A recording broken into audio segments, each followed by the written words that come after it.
Bonjour les amis.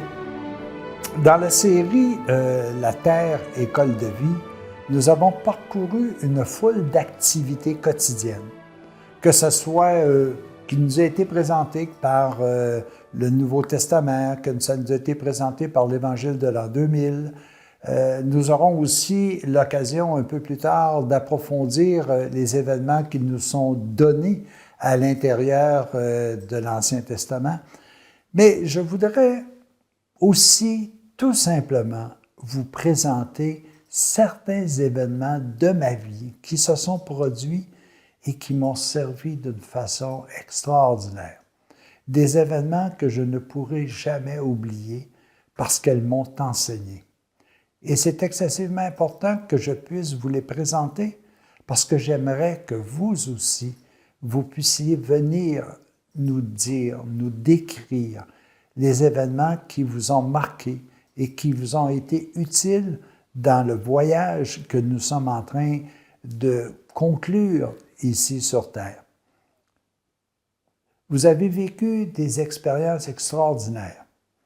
Bien souvent, malheureusement, nous les gardons pour nous, alors qu'elles pourraient être excessivement utiles.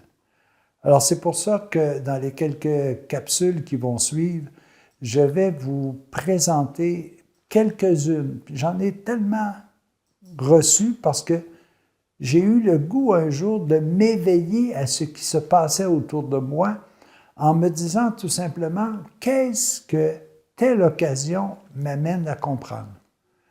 Et j'ai toujours vérifié, par exemple, est-ce que c'est en conformité avec l'Écriture? Est-ce que c'est en conformité avec la parole de Dieu? Et si je trouvais cette conformité-là avec la parole de Dieu, alors à ce moment-là, je me disais, oh, attention, profitons de ce qui m'est donné comme expérience. Oui, les amis, je m'ouvre et j'ouvre tous ceux et celles qui m'entourent à votre expérience de vie. Je vais vous donner ce que moi, j'ai perçu, mais je m'attends à ce que vous autres aussi, vous puissiez me dire un jour quelle expérience, quel ami vous avez rencontré et qui vous a été utile dans le cheminement qui vous mène à un bonheur. À la prochaine, les amis, on continue en échangeant nos expériences de vie.